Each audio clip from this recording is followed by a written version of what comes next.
Trigonometry, जो कि one of the most important chapter class 10th के लिए। और जब आप 11th 12th में पहुंचेंगे इसके इम्पोर्टेंस आपको देखने को मिलता है वहां पे, ठीक है। तो यहाँ पे हम कुछ लिमिटेड चीज नहीं पढ़ेंगे ट्रिग्नोमेट्री के बारे में, ठीक है। तो ट्रिग्नोमेट्री होता क्या है, ठीक है। ट्रिग्नोमेट्री ट्रिगोनोमेट्री से है कि यहाँ पे ट्राइगोनमेट्री है, ठीक है। 3 लफ्जों से बना हुआ है, tri plus gon plus metry है, ठीक है, ठीक है। या इसको बोलते हैं trigon plus metron. Trigon triangle, metron measure करने को कहते हैं। ट्राई मीन्स 3, गॉन साइट होती है, मेट्री मेट्रॉन से आया मेजरमेंट करना।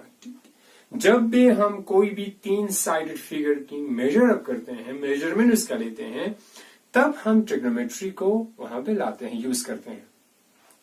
अब ट्रिग्नोमेट्री को पढ़ने से पहले हमें एक इंपॉर्टेंट कॉन्सेप्ट की तरफ ध्यान देना जरूरी है, ठीक है।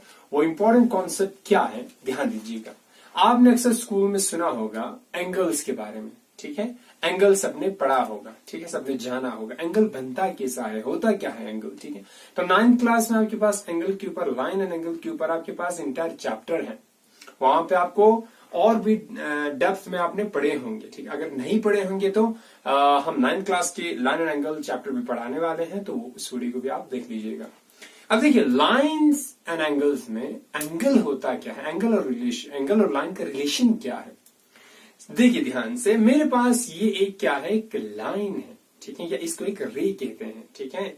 जब भी इस रे को आप घुमाते हो, ठीक है, तो जैसे मान लो मैं घुमाता हूं इस रे को, जैसे मैं घुमा रहा, यहां से ध्यान दीजिएगा, मैं ये इनिशियल इतना ही था, ठीक है, तो मैं रे को घुमा रहा, ठीक है। तो मेरे पास एक लाइन है, इसको मैं जब घुमाता हूं तो जितना यहाँ पे गैप आया, अमाउंट ऑफ रोटेशन कहते हैं सर, कितना आपने रोटेट किया, क्लॉकवाइज जितना आपने रोटेट किया, ठीक है। तो मेरे पास ये इनिशियल ये लाइन था, इस लाइन को मैंने क्लॉकवाइज जितना रोटेट किया और जो गैप आया इन दोनों के बीच में वो भी क्लॉकवाइज, उसे हम कहते हैं एंगल, ठीक है। तो जब भी 2 लाइन या 2 रेस के बीच में कुछ गैप निकल के आती है, उसे हम क्या कहते हैं, एंगल कहते हैं, राइट। एंगल आपको बहुत सारे जगहों पे देखने को मिलता है, ठीक है, आपके आसपास में हर जगह पे है, ठीक है। मान लो आप अभी जो कमरे में बैठे हैं, छत आपने स्लिंग पे देख लीजिएगा, ठीक है, कहीं पे भी, अलमारी पे देख लीजिए, दरवाजे खिड़की हर जगह। जैसे मेरे पास बोट है, यहाँ पे एंगल बन रहा, ठीक है, राइट। यहाँ पे जैसे इधर एंगल बन रहा, एंगल हर जगह पे बन रहे होते हैं, ठीक है। आपके पास जैसे कबाड़ का जो बॉक्स है, ठीक है, ठीक है, अलमारियां है, अलमारी के जो बॉक्स है, ठीक है, वहां भी एंगल बन रहे होते हैं, हर जगह पे एंगल है, ठीक है। तो आपके पास जहां कहीं पे भी 2 लाइन के बीच में कुछ गैप आते हैं, उसे हम क्या कहते हैं, एंगल कहते हैं। आई होप सबको समझ में आ गया होगा, ठीक। देखिए, तो होता क्या है एंगल, ठीक है। तो एंगल सर होता क्या है, बाय डेफिनेशन क्या हुआ, द अमाउंट ऑफ रोटेशन, ठीक है। जब एक लाइन को आप रोटेट करते हैं क्लॉकवाइज, तो जितना आपने रोटेट किया उसे हम क्या कहते हैं, एंगल कहते हैं, ठीक है।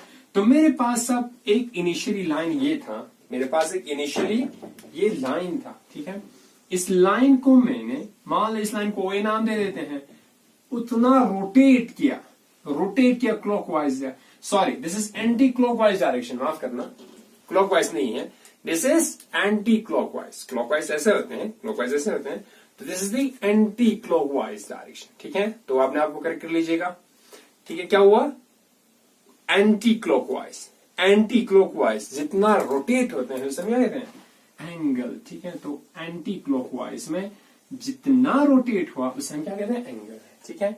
अब एंगल को एक स्टैंडर्ड आपके पास एक लेटर है जिसे हम कहते हैं थीटा, इसे डिनोट करते हैं। तो गैप आया, ये क्या हुआ sir, this is the theta है। तो 2 लाइनों के बीच में जितना गैप है उसे हम क्या कहें, एंगल के। यहां तक आपको समझ में आ गया होगा। अब आप ध्यान से देखिए, जब भी आपके पास ऐसा कोई सिचुएशन होता है, ठीक है, एंगल जब बन रहे होते हैं, हम कुछ और चीज करने की कोशिश करते हैं। ध्यान दीजिए, मेरे पास अब क्या हुआ सर, ये आपके पास एक रे था OA, जिसको हम इनिशियल लाइन कहते हैं, जिसको टर्मिनल लाइन कहते हैं, जिस OB। तो गैप जो आया वो आया थीटा, जिसे हम कहें एंगल, ठीक है। अब सपोज आपने कंसीडर करें कहीं पे भी, इस लाइन पे कहीं पे भी कुछ पॉइंट कंसीडर करें, मान लो इसको बोल दें P बोल दीजिएगा, यहां से एक परपेंडिकुलर ड्रॉप कीजिए नीचे, ठीक है, 90 डिग्री हुआ, इसको मान लीजिए कुछ और बोल दीजिए, एम बोल दीजिए, तो आपके पास क्या आया, एक ट्रायंगल आया कि नहीं आया, एक क्या आया आपके पास, ट्रायंगल, वो भी राइट एंगल ट्रायंगल आया।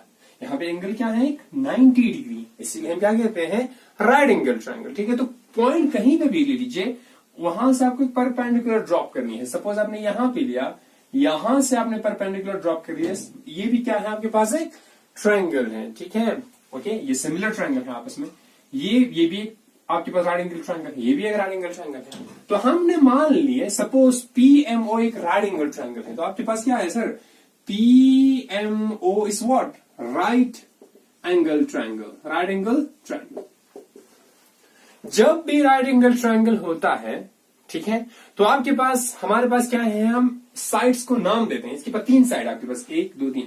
तो आपके पास जो राइट एंगल, यहां पे जो एंगल है जो 90 डिग्री है, उसके जो अपोजिट साइड में, जो अपोजिट, इस एंगल के अपोजिट जो साइड है, जो लाइन है और साइड है, उसको हम क्या कहते हैं, हाइपोटेन्यूज कहते हैं, राइट, क्लियर है। और ध्यान दे दीजिएगा, इन दोनों में, या इसको हम बेस कहें, या इसको बेस कहें, या इसको परपेंडिकुलर, इसको परपेंडिकुलर, फॉर द टाइमिंग मैं इसको परपेंडिकुलर कहूंगा और इसको क्या कहूंगा, बेस कहूंगा।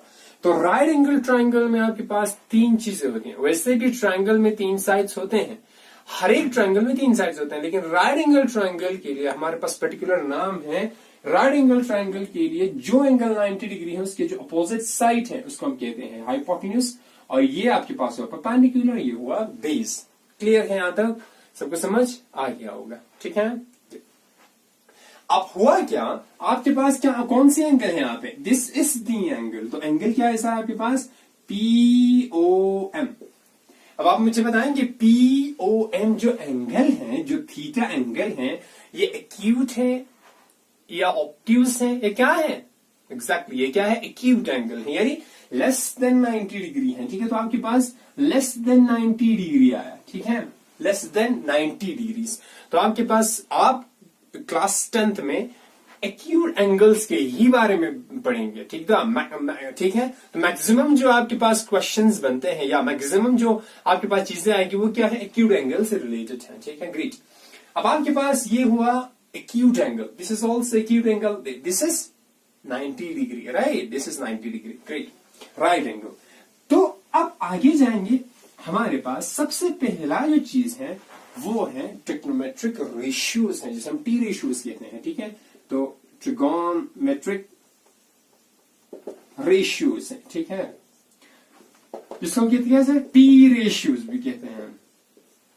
टी रेशियोज होता क्या है, ठीक है। तो टी रेशियोज के लिए अभी कंसिडर करा था हमने राइट एंगल ट्रायंगल, आपके पास ऐसा कुछ आया था, राइट एंगल ट्रायंगल, ये 90 डिग्री था, और दिस इज मान लीजिए कुछ था M, दिस इज P था, राइट। और आपके पास दिस इज हाइपोटेन्यूज, ये परपेंडिकुलर, और ये क्या था, बेस था। जब भी आपको ट्रिग्नोमेट्रिक रेशियोज पढ़नी है, तो सबसे पहले हम आते हैं रेशियोज होता क्या है। जब भी हम 2 चीजों को कंपेयर करते हैं, तब आप हमारे पास क्या आते हैं, रेशियोज आते हैं, ठीक है। रेशियोज के लिए न्यूमरेटर कुछ चीज है, डिनोमिनेटर में कुछ चीज है, ठीक है। तो रेशियो जब भी होता है, तो हम क्या करते हैं सर, कंपेयर करते हैं, ठीक है। 2 चीजों का कंपेयर करने को हम क्या कहेंगे, रेशियो कहेंगे। तो रेशियो आपके पास, अब देखें, रेशियो के लिए होता है सर न्यूमरेटर और दूसरा डिनोमिनेटर होते हैं। आपके पास न्यूमरेटर के लिए कितने चॉइसेस हैं, 3 choice, perpendicular, hypotenuse, base. Denominator के लिए 3 चॉइस है, परपेंडिकुलर, हाइपोटेन्यूज, बेस। मतलब क्या हुआ, सपोज आप कंसिडर करें, सर मैं करता हूं परपेंडिकुलर अपॉन हाइपोटेन्यूज को कंसिडर करता हूं, तो ये भी एक रेशियो है। मैं करता हूं हाइपोटेन्यूज अपॉन परपेंडिकुलर, ये भी एक रेशियो है। मैं करता हूं base upon hypotenuse, this is also ratio. Hypotenuse upon base, this is also ratio. तो यहां पे आपके पास पॉसिबिलिटी कितनी आई, 6 पॉसिबिलिटियां हैं। क्यों, क्योंकि न्यूमरेटर में 3 चीज के लिए पॉसिबिलिटियां हैं, डिनोमिनेटर में 3 पॉसिबिलिटियां हैं। तो टोटल जो पॉसिबिलिटियां रेशियोज का है, वो क्या है, 6 रेशियोज का है। क्लियर समझ आया। तो सबसे पहले मेरे पास परपेंडिकुलर अपॉन हाइपोटेन्यूज को मैं चाहता हूं इसको डिस्कस करें। मेरे पास है परपेंडिकुलर, ये है, हाइपोटेन्यूज ये है, ठीक है। अब ये जो रेशियो है सर किसके ऊपर डिपेंड है, एंगल के ऊपर डिपेंड होती है, समझा। ये जो रेशियो है इस एंगल के ऊपर डिपेंड है, ठीक है। तो मैं क्या करता हूं, इस पर्टिकुलर रेशियो को मैं एक नाम देता हूं, क्या है मेरे पास, साइन थीटा। ठीक है, ये साइन थीटा ये नहीं है, साइन इंटू थीटा नहीं है, दिस इज साइन थीटा। इस रेशियो को हमने नाम दिया sine theta. This is one of the trigonometric ratios है। ठीक है, अब क्यों हम यहां पे लिखते हैं परपेंडिकुलर अपॉन हाइपोटेन्यूज, क्यों सर थीटा के ऊपर क्यों डिपेंड है? देखिए इसको सही से समझिएगा। मेरे पास ध्यान से देखिएगा, जब भी मेरे पास ऐसा कोई राइट एंगल ट्रायंगल है, ऐसा कोई राइट एंगल ट्रायंगल है, यहाँ पे थीटा आया, ये हाइपोटेन्यूज, ये परपेंडिकुलर, ये बेस है। ठीक है, अब मैं क्या करता हूं, जब भी मैं परपेंडिकुलर को बड़ा करने की कोशिश करता हूं या हाइपोटेन्यूज को मैं बढ़ाता हूं, ठीक है, perpendicular sorry this is perpendicular को मैं बढ़ाता हूं, ऊपर बढ़ाता हूं, तो ये हाइपोटेन्यूज पे लगभग बढ़ जाएगा, एंगल भी बढ़ रहा। ठीक है, अब मैं हाइपोटेन्यूज को छोटा करता हूं, मान लो हाइपोटेन्यूज को मैं यहां पे लेके आता हूं, तो ये परपेंडिकुलर इधर हो जाएगा और एंगल आपका डिक्रीज हो रहा। ठीक है, आपस में एक दूसरे के ऊपर डिपेंड है, राइट। तो परपेंडिकुलर ये जो रेशियो है एंगल के ऊपर डिपेंड है, एंगल्स जो है इनके ऊपर डिपेंड है, साइड्स के ऊपर। ठीक है, तो जब आप एंगल को कम करते हो, तो मेरे पास पहला एंगल इतना बना था साहब, मेरे पास थीटा इतना बना, अब मैं एंगल को कम कर रहा, तो जैसे जैसे मैं एंगल को कम कर रहा वैसे वैसे परपेंडिकुलर कम होते जा रहा। ठीक है, तो ये इस रेशियो को हमने रिलेट किया थीटा से, और मेरे पास जो इस रेशियो को हमने नाम दिया sine of theta is one of the trigonometric ratios हैं। तो आपके पास 6 रेशियोज था, 6 में सबसे पहले रेशियो परपेंडिकुलर अपॉन हाइपोटेन्यूज को आपने क्या नाम दिया, साइन थीटा नाम दिया। समझ आया? ग्रेट। अब आपके पास दूसरा रेशियो, सर मेरे पास है base upon hypotenuse, perpendicular upon base को तो मैंने कर लिया, मैं करता हूं बेस अपॉन हाइपोटेन्यूज का रेशियो देखता हूं। ठीक है, इसको मैं नाम देता हूं कॉस थीटा या कोसाइन थीटा बोलते हैं इसको, कॉस थीटा। ठीक है, तो perpendicular upon base upon hypotenuse, base upon hypotenuse क्या हुआ आपके पास, कॉस थीटा। और आपके पास हुआ perpendicular upon base, perpendicular upon hypotenuse, base upon hypotenuse, फिर परपेंडिकुलर अपॉन बेस, इसको मैं नाम देता हूं टैन थीटा या टैंजेंट थीटा। तो टैन थीटा क्या हुआ, परपेंडिकुलर अपॉन बेस का जो रेशियो है इसको मैंने क्या नाम दिया है, टैन थीटा। तो आपके पास 3 ट्रिग्नोमेट्रिक रेशियोज आया, sine theta, cos theta, tan theta. जब आप इसका रेसिप्रोकल करोगे, आप देखिए अदर 3 जो आपके पास बहुत सिंपल सा है, इसको उल्टा कीजिएगा सर, इसको उल्टा कीजिए, रेसिप्रोकल ले लीजिए। रेसिप्रोकल तो ये डिनोमिनेटर ऊपर न्यूमरेटर नीचे, तो ये क्या होगा सर, रेसिप्रोकल में हाइपोटेन्यूज अपॉन परपेंडिकुलर, इसको मैं नाम देता हूं कोसेक थीटा या कोस्किन थीटा। इसका रेसिप्रोकल ले लीजिए, इसका रेसिप्रोकल क्या हो गया, हाइपोटेन्यूज अपॉन बेस, तो इसको हम कहते हैं सेक थीटा। और लास्ट में इसका रेसिप्रोकल ले लीजिएगा, बेस अपॉन परपेंडिकुलर। ठीक है, तो ये क्या हुआ, this is cot theta. Great, तो ये क्या हुआ, कॉट थीटा। तो आपके पास कितने रेशियोज आए ट्रिग्नोमेट्रिक रेशियोज, 6 ट्रिग्नोमेट्रिक रेशियोज आए। ठीक है, ग्रेट। तो ये हुआ आपके पास ट्रिग्नोमेट्रिक रेशियोज 6। ठीक है, अब आपके पास देखिए ट्रिग्नोमेट्री जो है, इनमें आपके पास बहुत सारे डेरिवेटिव का फॉर्मूला बनता है, बहुत फॉर्मूलेज बनते हैं। ठीक है, लगभग 45-50 के करीब फॉर्मूले बनते हैं। ठीक है, याद करने का आपके पास कुछ ट्रिक्स है तो देख लीजिएगा। तो इस पहले सेट ऑफ फॉर्मूले को, सबसे पहले को मैं याद रखने के लिए क्या करेंगे, हम ऐसे ये पंडित बाय पंडित हरे हरे बोल दीजिए। ठीक है, कुछ आप अपने से लिख सकते हैं, कोई इशू नहीं। तो ये हुआ सर, दिस इज साइन लिखिए ऊपर, यहाँ पे कॉस लिखिए, यहाँ पे टैन लिखिए। ठीक है, टैन थीटा। और साइन का उल्टा होता है आपको मालूम, कोसेक, और कॉस का उल्टा मालूम आपको सेक थीटा, और टैन का उल्टा मालूम आपको कॉट थीटा। क्लियर? अब आप देखिए ये क्या हुआ आपके पास, बहुत सिंपल सा, साइन थीटा क्या हुआ सर, परपेंडिकुलर अपॉन हाइपोटेन्यूज है, cosec theta hypotenuse upon perpendicular, cos theta based upon hypotenuse, sec theta hypotenuse upon base, tan theta perpendicular upon base, cot theta based upon perpendicular। तो ये आपके पास 6 trigonometric ratios निकल के आ गया। ठीक है, अब ट्रिग्नोमेट्रिक रेशियोज मैंने कहा एंगल पे डिपेंड करता है। ठीक है, जैसे आप एंगल लेते हो उसके ऊपर डिपेंड करता है। ठीक है, अब मैं यहां से लास्ट एक चीज बताने जा रहा। ठीक है, यहाँ पे हमारा एंड आज का क्लास। देखिए, जब भी आपको ऐसा चीज पूछा जाए, देखिए मेरे पास है राइट एंगल ट्रायंगल, ऐसे मैं कंसिडर करता हूं। सपोज मैं बोलता हूं सर दिस इज ABC, एक राइट एंगल ट्रायंगल है।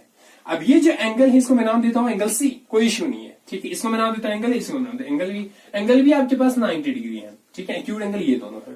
ठीक है। अब ट्रिग्नोमेट्रिक रेशियोज लेंगे हम इन दोनों का, क्लियर। अब देखिए सर, मेरे पास मैं करता हूं पहले साइन सी। अब मेरे थीटा नहीं लिखा है यहाँ पे, साइन सी किसकी बात कर रहा हूं मैं, इस एंगल की बात कर रहा, ठीक है। तो साइन आपको मालूम किसके बराबर है, साइन आपको मालूम परपेंडिकुलर अपॉन हाइपोटेन्यूज के बराबर है। अब ध्यान दे दीजिए यहां पे, जब भी आपको परपेंडिकुलर निकालना है, देखिए हाइपोटेन्यूज फिक्स है, हाइपोटेन्यूज 90 डिग्री जो अपोजिट साइड से वही हाइपोटेन्यूज है, तो हाइपोटेन्यूज ये हुआ स्लांटेड जो है, तो हाइपोटेन्यूज इज राइट एसी है, कोई इशू नहीं है। परपेंडिकुलर को मैं कैसे डिसाइड करूंगा, मैंने कहा परपेंडिकुलर बेस कुछ भी हो सकते हैं, ये परपेंडिकुलर बनते हैं या ये बेस है, ये परपेंडिकुलर हो रहे हैं ना, क्योंकि देखिए ये लाइन इसके ऊपर परपेंडिकुलर है, ये लाइन इसके ऊपर परपेंडिकुलर है। जब आप साइन ऑफ सी लेते हैं, चूंकि एंगल सी यहां पे है, इसका जो अपोजिट साइड है, इस एंगल का अपोजिट साइड वही परपेंडिकुलर बनता है, और साथ में जो एडजेसेंट है ये बेस बनता है, तो परपेंडिकुलर क्या हुआ आपके पास, ए बी हुआ। क्लियर है। लेकिन जब मैं कंसिडर करता हूं साइन ऑफ एंगल ए, ये भी परपेंडिकुलर अपॉन हाइपोटेन्यूज, हाइपोटेन्यूज मैंने कहा फिक्स है, एसी है, स्लांटेड है, लेकिन परपेंडिकुलर क्या रहेगा, साइन ऑफ एंगल ए ये हुआ, इसका अपोजिट साइड परपेंडिकुलर। अब परपेंडिकुलर मेरे पास क्या हुआ, बीसी परपेंडिकुलर हुआ। क्लियर, ये डिफरेंस समझ में आया। ग्रेट। देखिए, तो आपके पास जब आप एंगल को देखेंगे, जब भी आप साइन ऑफ सी या tan of A, tan of B, whatever, तो मेरे को क्या करनी है, उस एंगल के अपोजिट साइड वाले, अपोजिट जो आपके पास साइड है उसी को परपेंडिकुलर कंसिडर करनी है, तो जो साइड बचती है वो क्या आपके पास क्या हुआ, बेस हुआ। ठीक है, तो बहुत सिंपल सा, सपोज सर मेरे पास एक ट्रायंगल है, उस ट्रायंगल में मेरे को ट्रिग्नोमेट्रिक रेशियोज निकालनी है। ठीक है, तो ट्रायंगल ये है आपके पास, ठीक है, right angle triangle A B C है। ठीक है, मान लो ये 5 है, 4 है, 3 है, 5 सेंटीमीटर, 4 सेंटीमीटर, 3 सेंटीमीटर या 5 किलोमीटर, व्हाटएवर। ठीक है, तो मेरे पास ये चीज है। अब आपको मेरे को निकालनी है फाइंड, मेरे को कहा फाइंड साइन ऑफ सी, निकालिए साइन ऑफ सी। साइन सी क्या हो sir, perpendicular upon hypotenuse, hypotenuse fix है 5, परपेंडिकुलर क्या रहती है, इस एंगल को कंसिडर कीजिए, ये एंगल सी ये है, तो परपेंडिकुलर ये है, तो 4/5 आपके पास पहला रेशियो आया, तो साइन सी 4/5। अब आपको देखिए साइन ऑफ ए निकालनी है, तो हाइपोटेन्यूज हमेशा 5 है, ए चूंकि है साथ, इसका अपोजिट साइड 3 है, तो ये 3/5 रहेगा। क्लियर है, तो ये चीज हमारे पास, इसको ध्यान रखनी है। ठीक है, तो हमने क्या कहा, हमने क्या पढ़ा, ट्रिग्नोमेट्रिक में सबसे पहला चीज हमने डिस्कस करा, ट्रिग्नोमेट्रिक रेशियोज क्या होती हैं, एंगल क्या रहता है, ट्रिग्नोमेट्रिक रेशियोज क्या रहती हैं। ठीक है, अब नेक्स्ट जो क्लास में हम पढ़ेंगे इसके आगे, ठीक है, कुछ क्वेश्चंस को करेंगे, फिर हम धीरे धीरे सारे टॉपिक्स को करने की कोशिश करेंगे। ठीक है, कल हम क्लास में फिर मिलते हैं, तब तक आप अपने से कुछ क्वेश्चंस प्रैक्टिस कर लीजिएगा। आपके पास